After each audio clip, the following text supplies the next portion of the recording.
de Chihuahua, Tania y Tony. Saludo también de mi queridísima amiga Santi Aguirre. ¿Cómo estás, Santi? Un abrazo. Santi, voy a ir para Veracruz en febrero. Entonces espero tener la oportunidad de poderla saludar. Voy a dar un curso allá en Veracruz y pues antes de regresarme quisiera saludarla. ¿De acuerdo? Vamos a ponerle aquí pausa a la música para comenzar a trabajar el día de hoy. Vamos a compartir nuestra pantalla.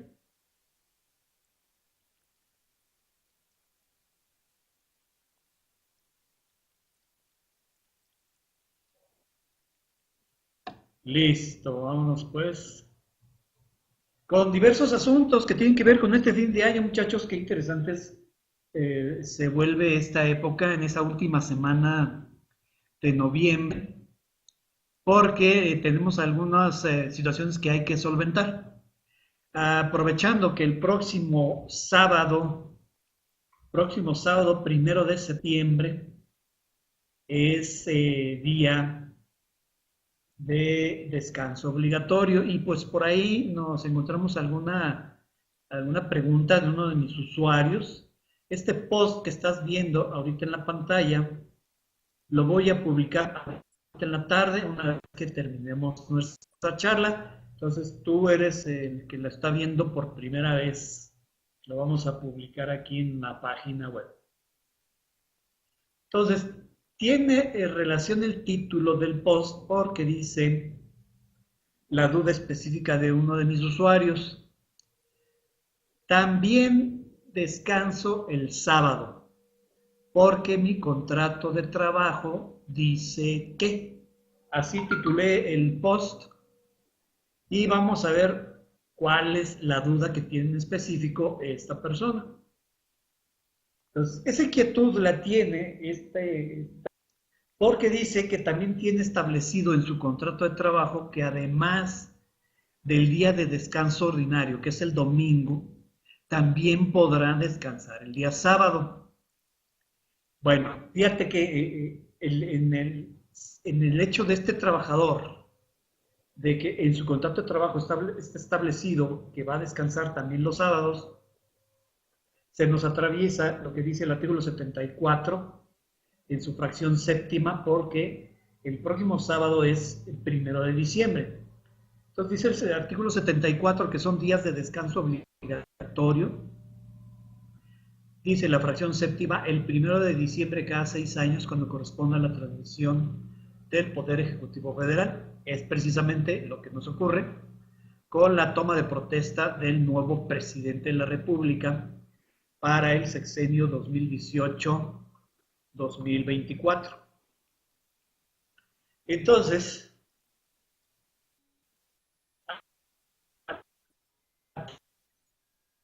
teniendo la duda de este trabajador, porque en los artículos 58 y 59 se nos señala la definición de jornada de trabajo, que es el tiempo durante el cual el trabajador estará a disposición del patrón para prestar su trabajo. Y luego el 59 nos dice que ambas partes, tanto trabajador como trabajador, podrán fijar la duración de la jornada de trabajo sin que pueda exceder los máximos legales.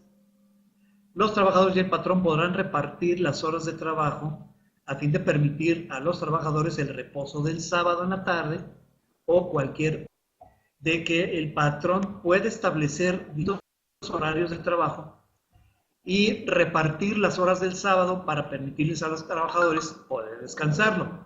Esto quiere decir que si se trata de un trabajador, por ejemplo, de jornada diurna, la jornada diurna nos establece que la jornada máxima será de 8 horas diarias por 6 días de labores, son las 48 horas semanales.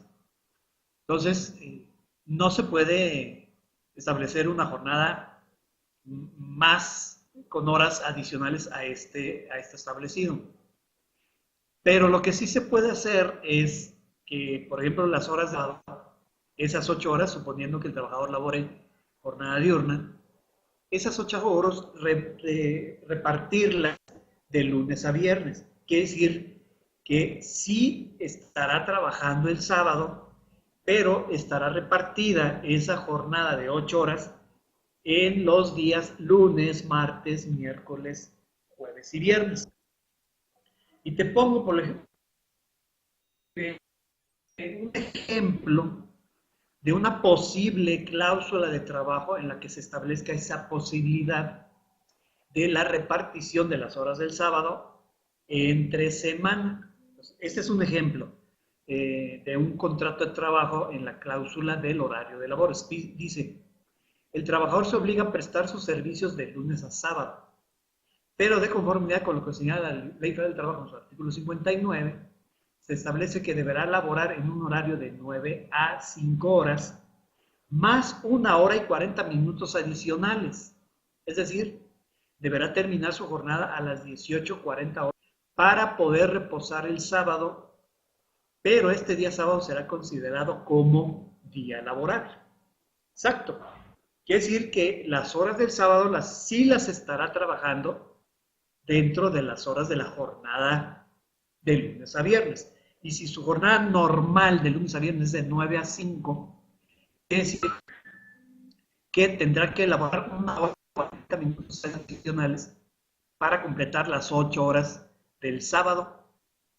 Y ese sábado lo trabajará de lunes a viernes, repartido 1 hora con 40 minutos de lunes a viernes. Esto hay que explicárselo claramente al trabajador, porque luego puede poner perros o puede poner objeciones o puede exigir pago de horas extras, las cuales no son procedentes. Sí laborará 1 hora 40 minutos de manera adicional de lunes a viernes, pero esa hora 40 minutos estará destinada para cubrir el que no acudirá a trabajar. Entonces, normalmente es 1 hora y media lo que el patrón conviene, pero siendo estrictos, pues hay que repartir efectivamente las 8 horas entre los 5 días de la semana y nos da 1.6. Entonces ese 0.6 aproximadamente son 10 minutos más. Entonces de esta manera, que tú lo tengas establecido en tu contrato de trabajo, queda perfectamente claro que aunque el trabajador descanse físicamente el sábado, sí lo laboró en el transcurso de la semana y encontramos pues algunas situaciones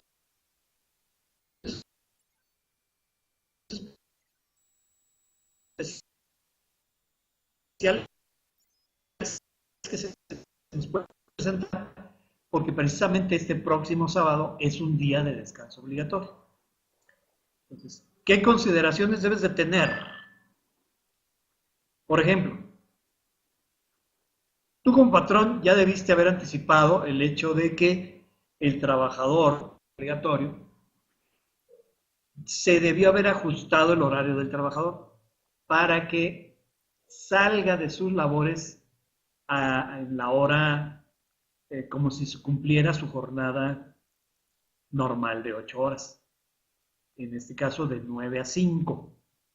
Esta semana debió haberse hecho ese ajuste, avisarles a los trabajadores, oye, derivado a que el próximo sábado, 1 de diciembre, es día de descanso obligatorio, por lo tanto, en esta semana que antecede al día 1, tú deberás salir a tu hora, a una hora, cuando el trabajador cobre su nómina, pues el pago del sábado estará integrado de manera normal. Entonces, aquí esa es la primera situación que habría que considerar, de que el patrón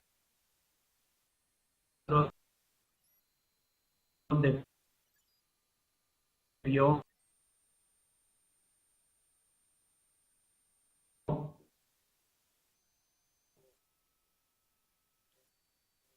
haber hecho el ajuste esta semana.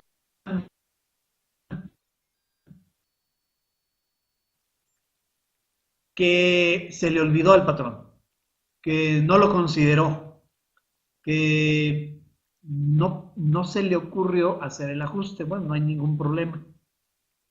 Fíjate en el segundo considerando.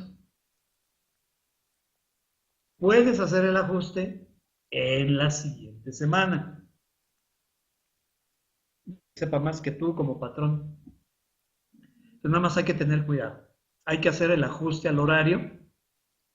Puede hacerse esta semana o si se les olvidó, lo pueden hacer sin ningún problema en la siguiente semana. O sea, el chiste es que el trabajador debe de descansar el día sábado porque es día de descanso obligatorio. Entonces, esa es la consideración que hay que tener. Tercer considerando. Vamos a suponer que el trabajador, el patrón dice, no me conviene hacer el ajuste o se me olvidó o simplemente pues por ese olvido no quiero hacer ningún ajuste, pues entonces tendría que retribuirle al trabajador un pago doble por el servicio de viernes. Realmente trabajó el día sábado siendo su día de descanso obligatorio. Entonces se convierte esto en el pago del día festivo obligatorio. Entonces aquí te pongo el ejemplo de cómo se debe de pagar al trabajador por laborar en este día festivo. Así lo conocemos de manera coloquial, día festivo. El día legal, en el nombre del concepto, debe ser día de descanso obligatorio. Entonces, vamos a suponer que el trabajador pues tiene aquí, como lo vemos en la imagen, tiene un... Entonces, el pago por ese día sábado, 1 de diciembre, es de 100 pesos. Labore o no labore, tenemos la obligación de retribuirle al trabajador esa cantidad. Bueno, vamos a suponer que prestó sus servicios ese día sábado, ya sea que lo laboró en semana o ya sea que sí efectivamente se presentó a trabajar el día sábado. Estamos poniendo de ejemplo de que este patrón convino en el contrato de trabajo laborar horas adicionales entre semana para descansar el sábado, lo cual ya vimos que nos lo permite el artículo 59. Entonces, si no se ajusta el horario, entonces el trabajador laboró el día festivo y por lo tanto habría que pagarle el servicio doble, como lo señala el artículo 75 de la Ley del Trabajo. Vamos a ver nuestra Ley del Trabajo.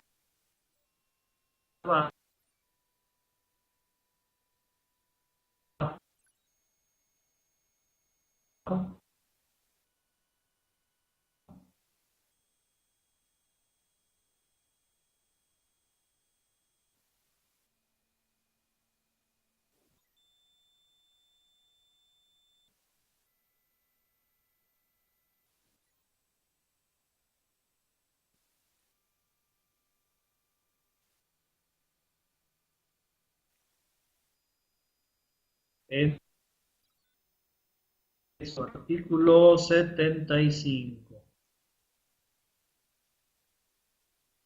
Aquí está. Los trabajadores tendrán derecho a que se les pague independientemente del salario que les corresponda por el descanso obligatorio, un salario doble. Aquí está marcado en azul, salario. Y aquí hacemos otra aclaración. Normalmente el trabajador exige el pago triple, lo cual pues no es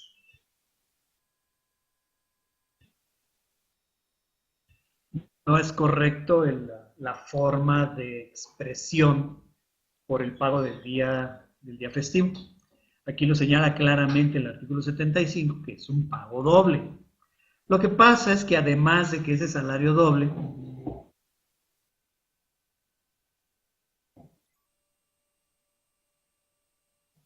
hay que pagarles el día, porque así lo señala la primera parte de este segundo párrafo. Tendrán derecho a que se les pague independientemente del salario que corresponda por el descanso obligatorio. O sea, aquí está el día adicional. Vámonos acá a la imagen, porque en la imagen aquí vemos en el inciso A, salario correspondiente al día festivo. Labore o no porque así lo señala el artículo 75, dice un salario doble por el servicio prestado, no dice un salario doble por día. Entonces, por eso es importante que sepamos cuánto tiempo prestó el trabajador el servicio. Entonces, suponiendo que las 8 horas fueron repartidas de lunes a viernes y no hicimos el ajuste, pues quiere decir que laboró las 8 horas del sábado, por lo tanto habría que pagarle el día completo. Como es salario doble, multiplicamos la diaria 100 pesos por 2 y nos da el importe del inciso B. Pues este trabajador va a cobrar por haber laborado ese sábado, día festivo, trimestre al cambio de poderes del Ejecutivo, cobra día completo, 100 por 2, 200, él percibirá entonces en totalidad, la cantidad de 300 pesos. Entonces, de una manera incorrecta, el trabajador te exige el pago triple. Bueno, pues nada más explícale que sí se lo estás pagando así como él dice. Ya vimos que legalmente es doble más su día. Por lo tanto, si para ti es fácil explicarle que sí se lo estás pagando triple, porque en la nominal a él le va a aparecer, en salario de días laborados le va a aparecer los 6 días de la semana. Evidentemente, el salario que corresponda es un salario doble. Entonces vendrán esos dos conceptos. Salario cuota diaria, si ganas 100 pesos, vendrá el importe de 600 pesos. Séptimo día, sus 100 pesos. Luego, el pago por el día festivo laborado o día de descanso obligatorio laborado, le vas a pagar 200 pesos. Entonces, ahí vendrá en la totalidad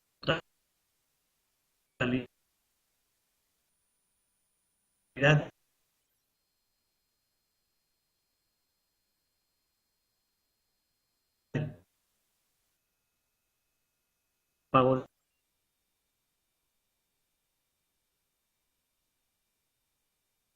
de percepción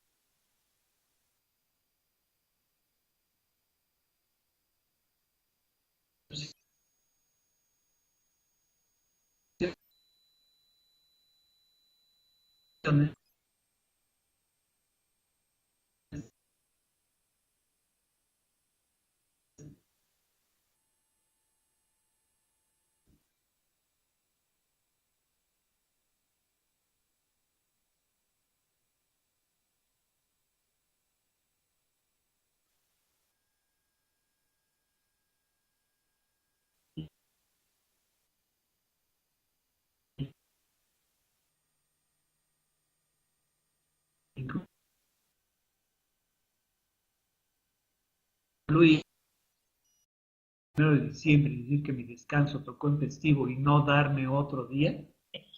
O sea, qué importante es aquí, vamos a contarla de una vez. Qué importante es contar con el contrato de trabajo. Entonces, el hecho de no tener contrato de trabajo, contrato. Ahí está. El hecho de no tener contrato de trabajo no libera al patrón de su responsabilidad, además de que no puede realizar cambios sin consentimiento del trabajador.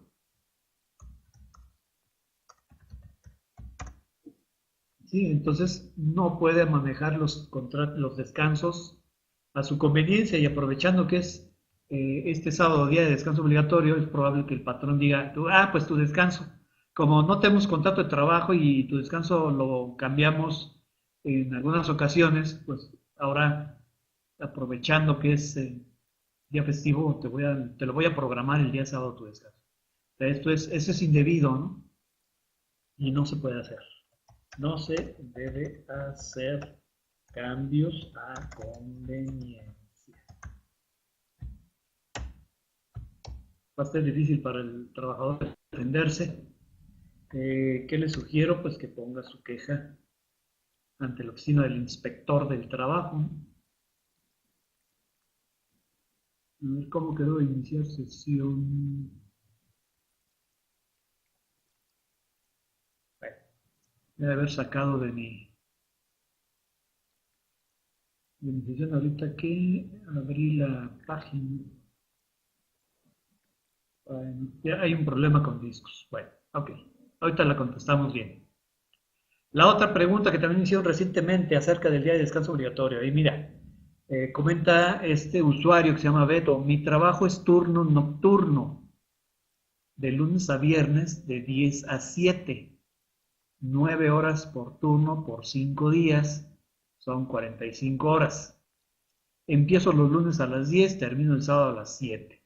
¿Qué pasa si el lunes es festivo y entro a trabajar a las 10? Puesto que al final habré trabajado las 45 horas de la jornada semanal.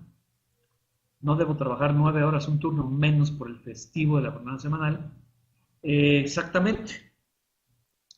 En este caso de este trabajador, si el de festivo hubiera sido el lunes, y el lunes es su día ordinario de trabajo, si lo trabaja habría que pagarle el servicio prestado de manera doble. Pero en este caso, como es jornada nocturna, son 7 horas el turno, 7 por 6, 42 horas. Aquí en este caso, en este usuario, el turno de trabajo no es correcto, puesto que él trabaja de noche, es jornada nocturna, y su turno debería ser de 7 horas. Entonces aquí el patrón está incurriendo en una violación a la ley del trabajo, en lo concerniente a la duración de la jornada de trabajo. Entonces, suponiendo que él entrara el día lunes, que fuera festivo, a las 10 de la noche, estrictamente solamente habríamos que pagarle 2 horas por el servicio prestado en ese día festivo. Estrictamente así debería de ser.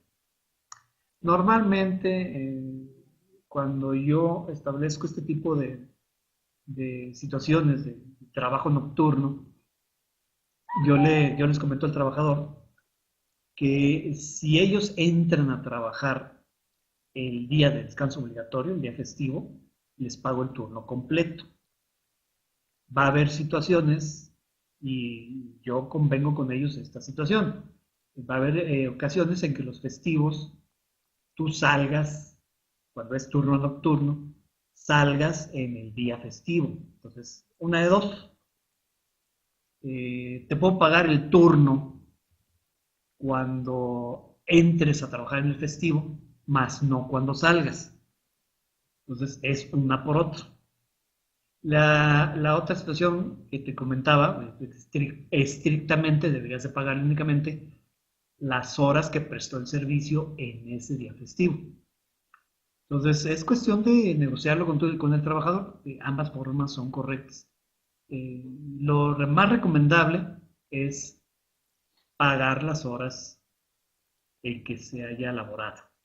Entonces, vamos a suponer que el trabajador, te digo, entró a las 10 de la noche. De ese día festivo, yo nada más le pagaría $2.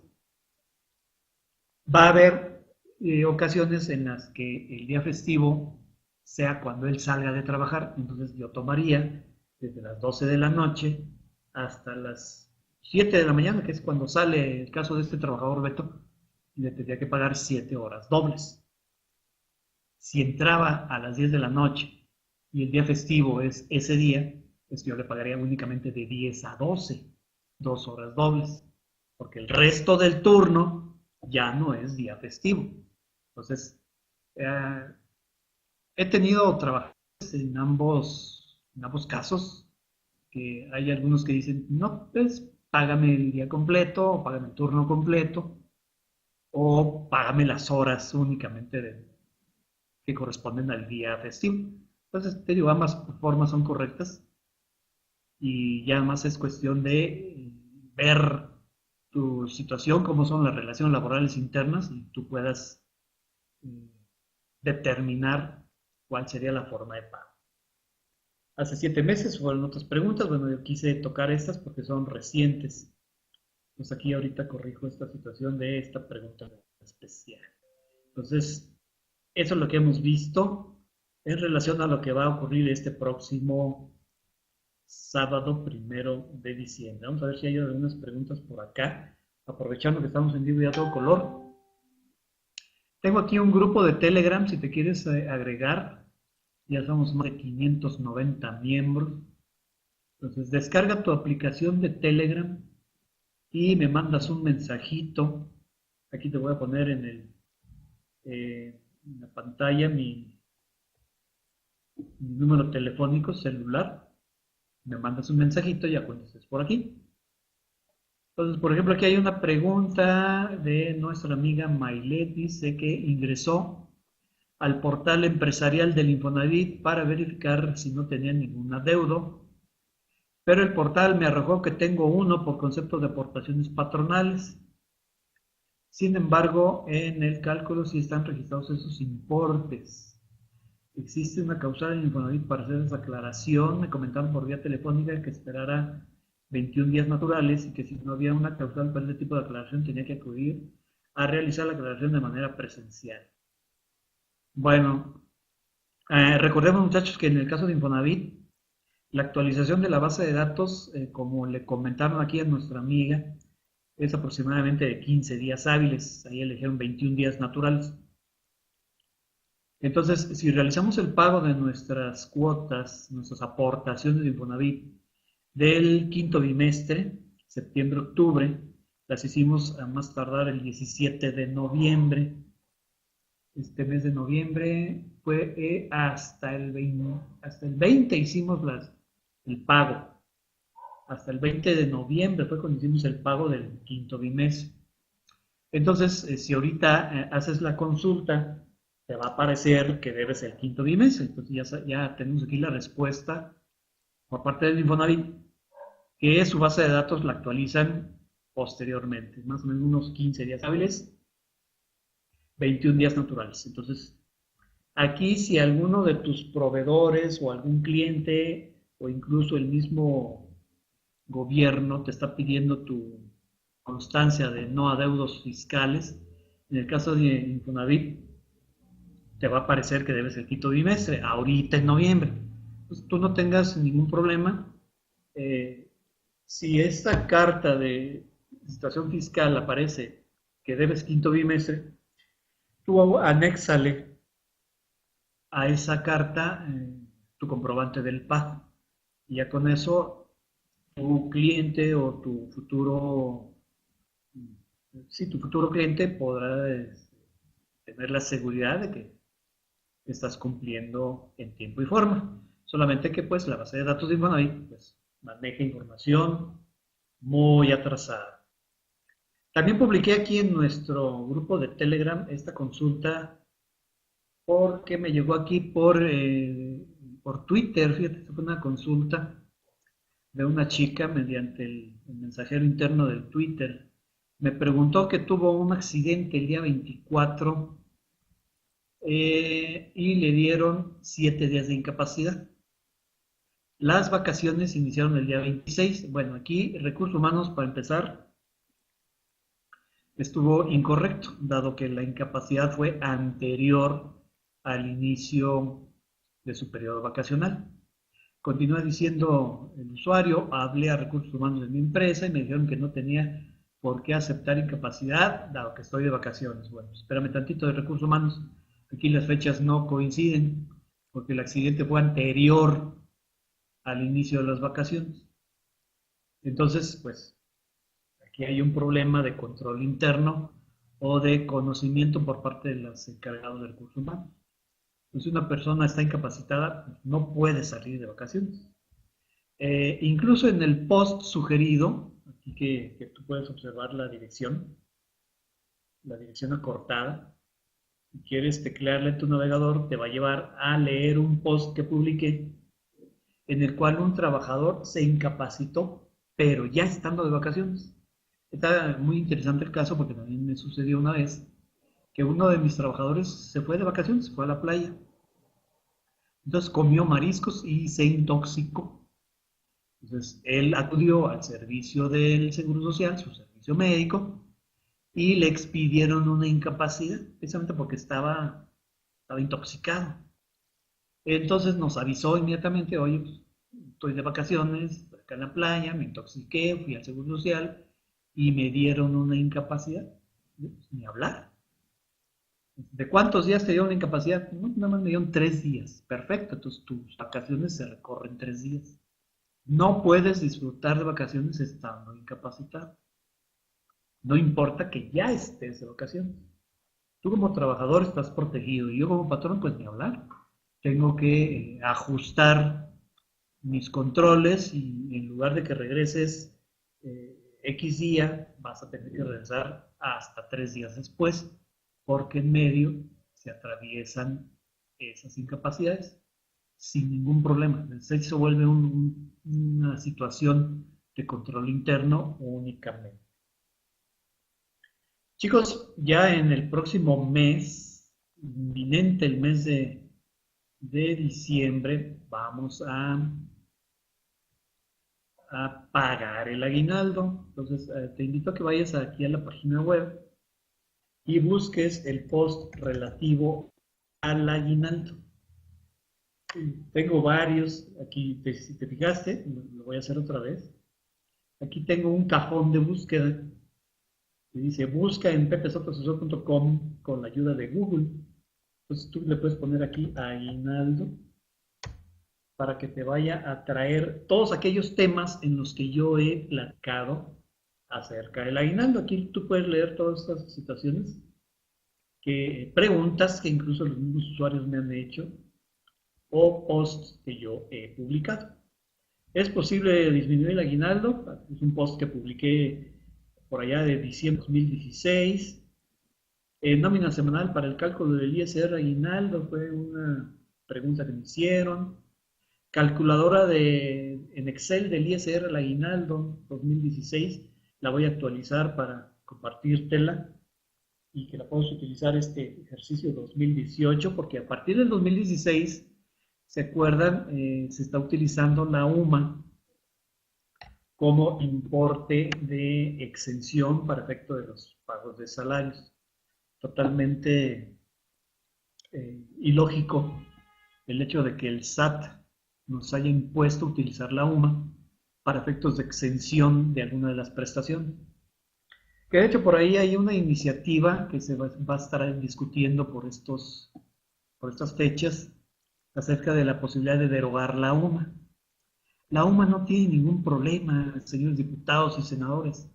Simplemente se puede hacer una modificación a la ley de la UMA precisamente que diga que la UMA no será utilizada para efectos de exención a prestaciones de ISR, para efectos de no integración de prestaciones para el Seguro Social, no se utilizará la UMA para efectos de determinación de cuotas obrero-patronales del Seguro Social, y la UMA no deberá ser utilizada para efectos de integración de la puntuación para efectos de créditos de Infonavit, y la UMA no deberá ser utilizada nunca para efectos de actualización de saldos de créditos de los trabajadores. Así de sencillo es dejar de utilizar la UMA. ¿Qué implica no utilizar la UMA en estos aspectos? Pues es regresar a lo anterior, es decir, utilizar el salario mínimo para la exención, por ejemplo, del aguinaldo, utilizar el salario mínimo para la integración de prestaciones para efectos de seguro social, utilizar el salario mínimo para el cálculo de las cuotas obrero-patronales, que solamente es en un rubro del seguro de enfermedades y maternidad. O sea, es como lo veníamos haciendo antes de la aparición de la UMA. Entonces, por ahí hay algunas rasgaduras que dicen que eso va a incrementar las aportaciones, por ejemplo, del Seguro Social, Pues sí, pero en muy poca forma, en muy poca medida, y porque hablamos únicamente del seguro de enfermedad. Un pequeño aspecto del seguro de enfermedades y maternidad. Entonces, tampoco es para que se haga un escándalo, porque así veníamos trabajando. Entonces, simplemente sería retomar cómo se calculaban los exentos para ISR, los integrados para efectos de seguro social, integración del salario base de cotización y para el pago de cuotas, sin ningún problema. Patrones, ahorita que estamos en cierre de año, que ya están preparando sus presupuestos de personal para el año que entra, yo les recomiendo que tengan en consideración este otro escenario, que sea el de la derogación de la UMA para efectos laborales y de seguridad social. Ténganlo en consideración dentro de sus proyectos, tengan por ahí su presupuesto 2, que tome en consideración el salario mínimo como para los exentos de prestaciones, salario mínimo para integración del salario base de cotización y de pago de cuotas y para la determinación de Infonavit. Bueno, Infonavit no nos va a afectar puesto que, sí, porque en la integración de las prestaciones sí nos va a afectar para el 5% de las aportaciones y luego que Infonavit pues no utilice la UMA para la actualización de los saldos y mucho menos para el factor de descuento para aquellos trabajadores que eligieron utilizar el salario mínimo como forma de amortización de sus créditos. Entonces sería lo que tendríamos que cuidar. Vamos a sacar el chat a ver si no hay preguntas, ¿no? Parece que está todo bien. Ya se integraron otros más a nuestra charla. Entonces vamos a continuar viendo aquellos posts que tengan que ver con el aguinaldo, consejos y tips. Aquí pedí hay un video también, que lo publiqué en diciembre del 2016. Y aquí el aguinaldo desde el punto de vista, chicos, fíjense que el aguinaldo aparece en nuestra ley del trabajo, únicamente es un solo artículo. Fíjate, un solo artículo habla acerca del aguinaldo, aquí te lo subrayo. Son 2 párrafos únicamente. Fíjate lo que dice el artículo 87, los trabajadores tendrán derecho a un aguinaldo anual que deberá pagarse antes del día 20 de diciembre, equivalente a 15 días de salario por lo menos. Segundo párrafo, los que no hayan cumplido el año de servicios, independientemente de laborando o no en la fecha de liquidación del aguinaldo, tendrán derecho a que se les pague la parte proporcional del mismo, conforme al tiempo que hubieran laborado, cualquiera que fuera ese. Entonces, me acaban de preguntar también, por ahí algunos de los usuarios, que si las incapacidades por riesgos de trabajo acumulaban al tiempo que menciona este segundo párrafo del 87. Entonces, para este caso, nos vamos a remitir a otro artículo, también de la Ley Federal del Trabajo, me parece que es el 121. No, es otro más adelante.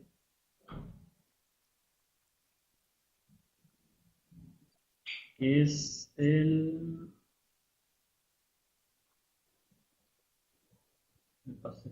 Aquí está. Es el 127, fracción cuarta. Porque este 127 de Ley Federal del Trabajo, fracción cuarta, nos habla acerca de las incapacidades por maternidad y las incapacidades por riesgos de trabajo. Dice este 127, fracción cuarta, que es cierto, no tiene que ver directamente con el aguinaldo, pero viene en forma relacionada, porque como nos dice el segundo párrafo del 87, tendrán derecho al pago proporcional de acuerdo al tiempo que hubieran laborado. Eso dice, ¿verdad? El segundo párrafo. Bueno, en el caso de las madres trabajadoras Y los trabajadores que hayan incurrido en un accidente o enfermedad de trabajo se considerarán como trabajadores en servicio activo. ¿Sí? Por lo tanto, no podemos descontar las incapacidades de maternidad ni de riesgos de trabajo para el pago proporcional del aguinaldo. Entonces, continuamos acá con el aguinaldo, artículo 87. 2 párrafos nada más tiene. Aquí está. 2 párrafos tiene. Fíjate, ya surgió esa duda acerca de que si es posible descontar días. Pues sí, nos lo permite este segundo párrafo. Sí podemos descontar días. Parte proporcional conforme al tiempo que hubiera elaborado. Bueno, ya vimos que maternidad y riesgos de trabajo sí se considera como si el trabajador estuviera activo. No podemos descontar esas incapacidades. Esto quiere decir que los ausentismos, faltas injustificadas o incluso justificadas, también las incapacidades por enfermedad general las podemos descontar. Es así, podemos calcular la parte proporcional del aguinaldo conforme al tiempo que viene elaborado, es decir, no laboró porque faltó, no laboró porque se enfermó, entonces, ni hablar. Esos días, perdón, esos días sí podremos reducirlos de la totalidad porque no lo trabajamos. Entonces, una pregunta que me hicieron ahorita en la mañana, en uno de los grupos también en los cuales tengo por ahí convivir con ustedes.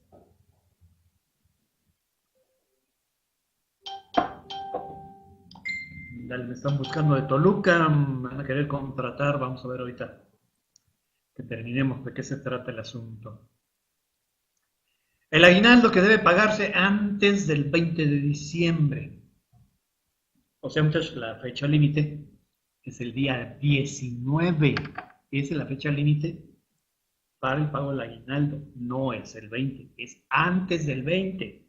O sea, el último día es el 19 de diciembre. Vamos a ver este año en qué día cae. 19, vamos al mes de diciembre. Bueno, cae miércoles.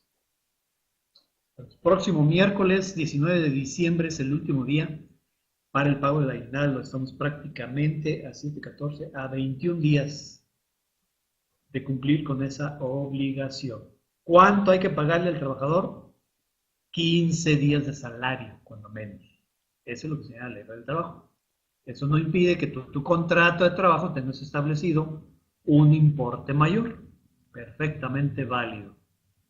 Aquí lo que nos dice el 87 es que cuando menos él deberá percibir 15 días de salario. Y aquí nos encontramos con otra situación.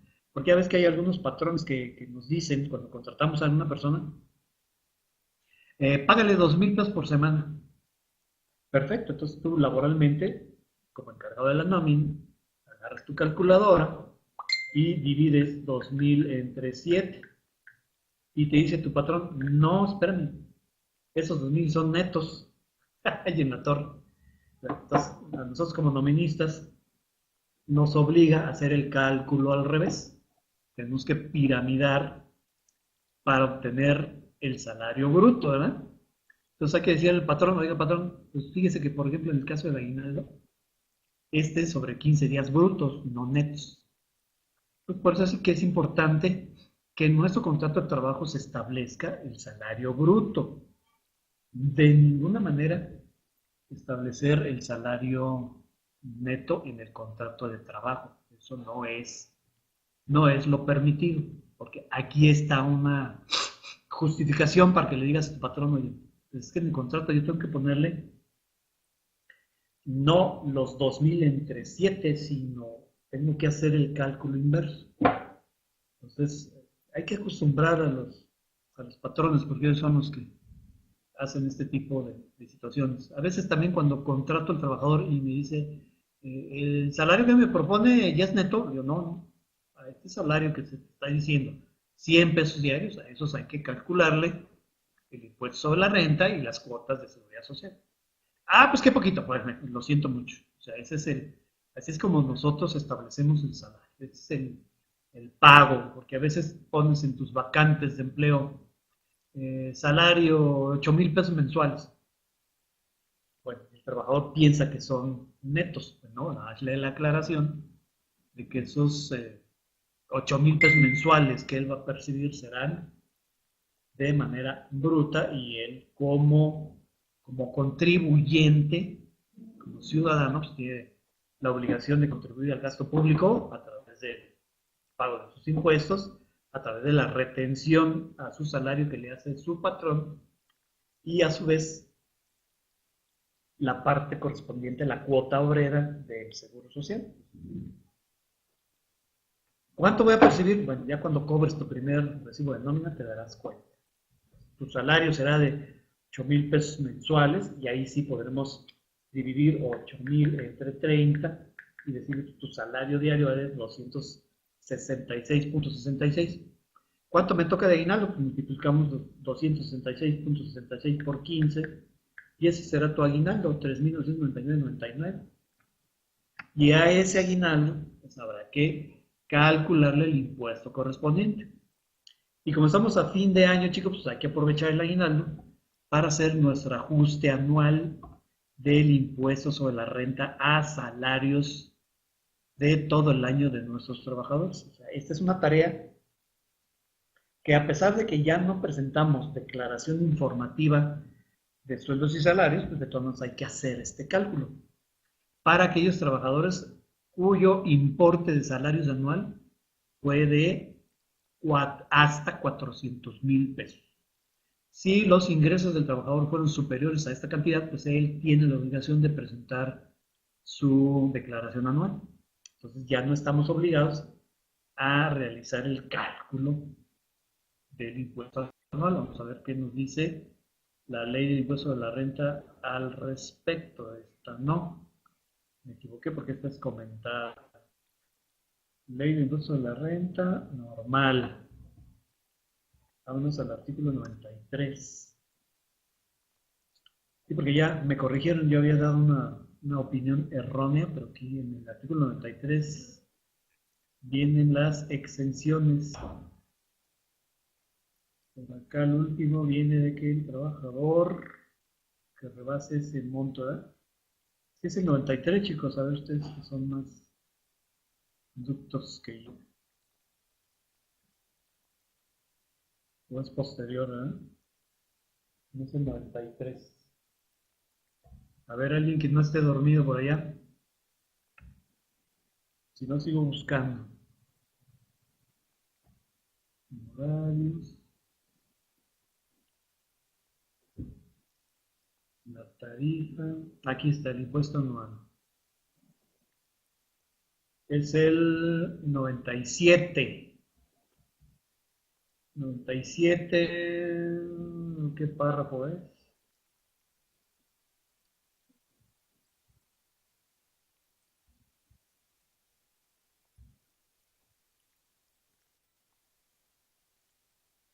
Uno, dos, tres, cuatro, cinco, seis. Séptimo párrafo. El último párrafo. No será el cálculo del impuesto anual cuando se trate de trabajadores que hayan obtenido ingresos anuales que excedan de 400,000 pesos. Los trabajadores que percibieron en todo el año más de 400,000 pesos, pues no tenemos la obligación de realizar el cálculo anual. Pero al resto de los trabajadores sí tenemos que hacer ese trabajito. Pues a pesar de que no hacemos declaración informativa de sueldos y salarios, pues sí tenemos que hacer el ajuste del impuesto anual para el caso de que sí se les cobró de más, se les retuvo de más a los trabajadores, hay que hacerles la devolución, y si les retuvimos de menos, pues aprovechar el aguinaldo y ahí hacer el ajuste y retenerles lo que debió haber sido. Ok. ¿Qué otra situación nos encontramos para estos días? También hubo por ahí la noticia de que tal vez el día de hoy, estaba aquí monitoreando la Cámara de Diputados, acá está checando el canal de Facebook de la Cámara de Senadores, perdón, porque los diputados ya se fueron de pachanga, Cámara de Senadores, y el canal del Congreso. Entonces, por ahí, hace algunos años, 2013, se envió una iniciativa para homologar la base gravable del impuesto sobre la renta que se tomara en cuenta para seguridad social. Entonces, estaba yo aquí checando a ver si ya estaban revisando esa iniciativa porque la volvieron a reactivar. En su momento la congelaron. Por ahí tenía yo un estudio, un análisis, pero como cambié de página web, se me desapareció. Tengo nada más información del 2014 para acá. Voy a checar a ver si tengo por ahí mis papeles de trabajo cuando realicé el análisis a esa iniciativa. Bueno, pues esa iniciativa la reactivaron, solamente que la Cámara de Senadores parece que le va a echar para atrás porque tiene algunas deficiencias. No hay justificación, siempre que alguna de las cámaras envía una iniciativa, les tiene que justificar de manera integral el motivo por el cual desea realizar alguna modificación o alguna adición a alguna de las leyes o reglamentos existentes. Entonces, por ahí estaba la situación de revisar en la sesión de hoy estos dictámenes, tal vez dentro de estos 15 que están a discusión, esté la iniciativa esta o esté dentro de estas 40. Entonces vamos a estar pendientes en la Gaceta Parlamentaria que publique más tarde el Senado de la República, a ver qué pasó. Estaba monitoreando en vivo, pero de repente salió la transmisión, la, una sesión anterior, por tanto la dejé de seguir y aparte ya va a ser la 1 de la tarde. Bueno, entonces, esto es lo que tenemos de novedades para este cierre de año, muchachos. Hay que estar pendientes. Mira, aquí está la sesión en vivo todavía. Se supone que es en vivo. Están, yo creo, dándole la bienvenida a un presidente de un país extranjero. Ahí veo la vestimenta de esas personas. Mira, está con su celular tomándole fotos. Ok, sí, era la bienvenida a un mandatario de otro país. Bueno, hace rato checamos en la Gaceta a ver cuál es el avance de esa iniciativa, que a mí en lo personal, pues no, nunca me gustó. En efecto, manifiesta que, que todo lo que diga la base gravable del impuesto de la renta se utilice de igual manera para el Seguro Social, pero se olvidan de otras prestaciones. Pues voy a buscar ese análisis que hice en los años anteriores, a ver si lo encuentro y lo republico. ¿De acuerdo? Bueno, pues quiero agradecer muy atentamente y muy cordialmente a la Nafinet, que durante todo este año 2018 me permitió estar con usted, por lo menos una vez al mes, para platicar acerca de estos asuntos que tienen que ver con la administración de nuestro personal. Pues agradezco mucho a la Nafinet, mucho agradezco a Santi Aguirre que me recuerda, ¿no? Porque a veces se me olvida. Y la semana pasada, ¿verdad, Santi? Me recordaste que no había dado sesión en el mes de noviembre. Hace noviembre fue un mes muy trabajoso para mí. Estuve de viaje prácticamente 15 días del mes. Apenas esta semana de descanso. Descanso relativo, ¿no? Porque hay que seguir trabajando. De hecho. Y por cierto, pues, si necesitas apoyo en cuestión de analizar cómo andan tus situaciones en cuanto a la seguridad social y laboral, pues con mucho gusto te apoyamos con una auditoría interna de tipo administrativo, checando tus contratos de trabajo, tu reglamento interior de trabajo, tus comisiones mixtas que debes de tener en tu centro de trabajo, que pues, nada más son cinco comisiones mixtas. La de antigüedades, que muy pocos conocen, muy pocos manejan y que es 100% sancionable cuando el inspector de trabajo te visita, te pregunta si tienes actualizada tu comisión mixta de antigüedades y ahí siempre nos agarran a todas las empresas. Por eso en las auditorías que yo les hago también ahí los agarro.